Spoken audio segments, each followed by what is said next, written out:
Genesis chapter 37. Joseph's dream. Jacob lived in the land where his father had stayed, the land of Canaan.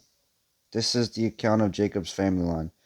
Joseph, a young man of 17, was tending the flocks with his brothers, the sons of Bilhah and the sons of Zilpah, his father's wives, and he brought their father a bad report about them.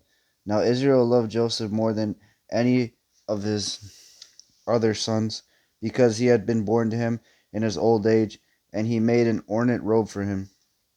When his brothers saw that their father loved him more than any of them, they hated him and could not speak a kind word to him. Joseph had a dream, and when he told it to his brothers, they hated him all the more. He said to them, "Listen to this dream I had. We were binding sheaves of grain out in the field, when suddenly my sheaf rose and stood upright, while your sheaves gathered around mine and bowed down to it." His brothers said to him, "Do you intend to reign over us? Will you actually rule us?" And they hated him all the more because of his dream and what he had said.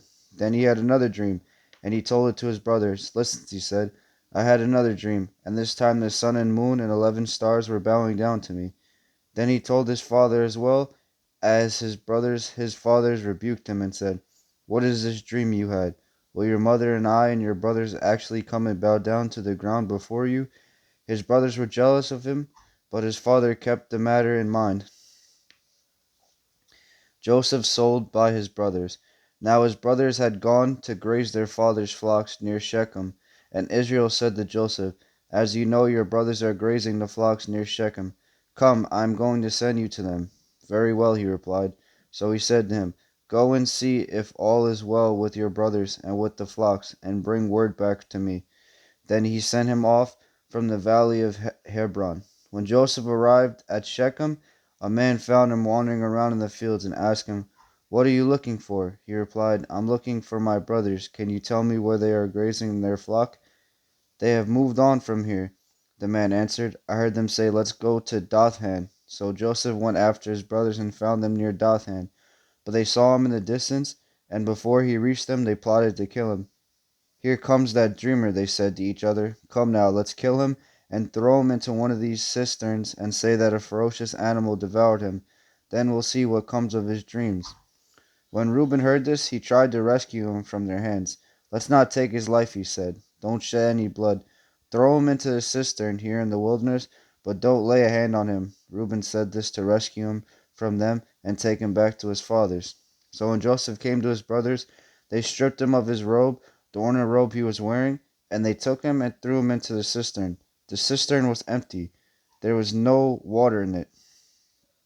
As they sat down to eat their meal, they looked up and saw a caravan of Ishmaelites coming from Gilead.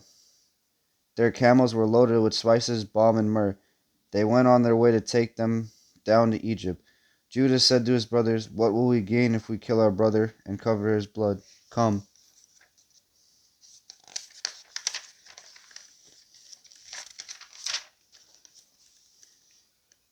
let's sell him to the Ishmaelites and not lay our hands on him. After all, he is our brother, our own flesh and blood." His brothers agreed.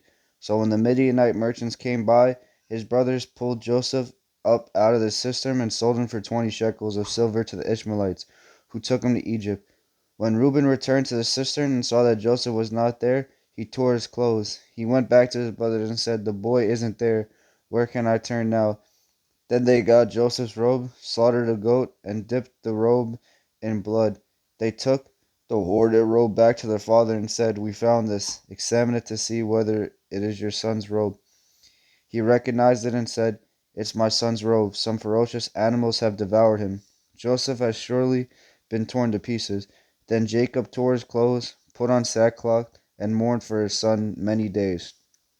All his sons and daughters came to comfort him, but he refused to be comforted. "No," he said, "I will continue to mourn until I join my son in the grave." So his father wept for him. Meanwhile, the Midianites sold Joseph in Egypt to Poptar, one of Pharaoh's officials, the captain of the guard.